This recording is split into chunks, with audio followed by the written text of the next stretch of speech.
Josh Gordon, one of Dwayne's old friends, is one of those Frederick is currently helping.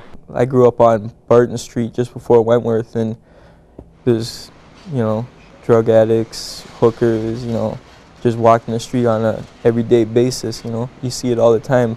And as a kid growing up, that really puts some thoughts and ideas in your head, It's like what kind of mentality you're going to end up having and how you have to survive. But, youth are very manipulative, and, you can be veered off in the wrong direction pretty quick if you're not on your feet. Josh was veered off in the wrong direction. By the time he started high school, his life had taken a turn for the worse. It was probably around just before high school, beginning of high school. Started using some drugs and drinking a lot. It progressed more as, my mom started, going off in the wrong direction too. And then I figured if she's doing it, then who's to stop me, right? I can just do whatever I want. If my mom's not going to be there to tell me I can't do it, then who are the cops to tell me I can't do it? She brought me into the world, right? So. And soon, he ended up in jail. I had a little incident in Niagara Falls. I ended up severely hurting somebody, got charged with aggravated assault.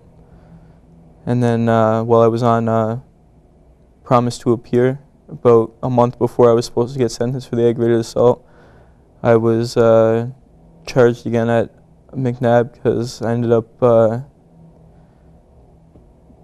taking advantage of some kid, got charged with robbery, possession with intent because I had an illegal substance on me. Ended up doing 5 months altogether for everything. He had met Frederick before through Dwayne, but it was after being incarcerated that he realized his life needed to be changed.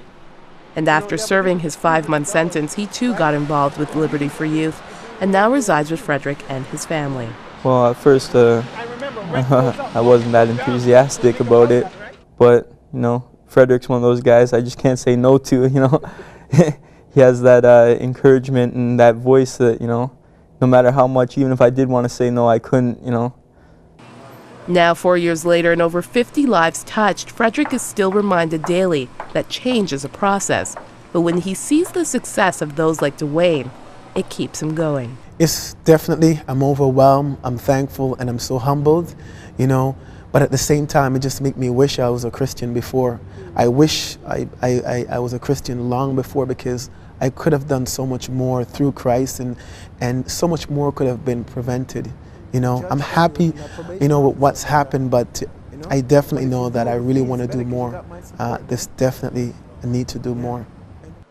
And that's the hope of those like Brenda Rosendahl, that people like Frederick will continue doing more and never give up.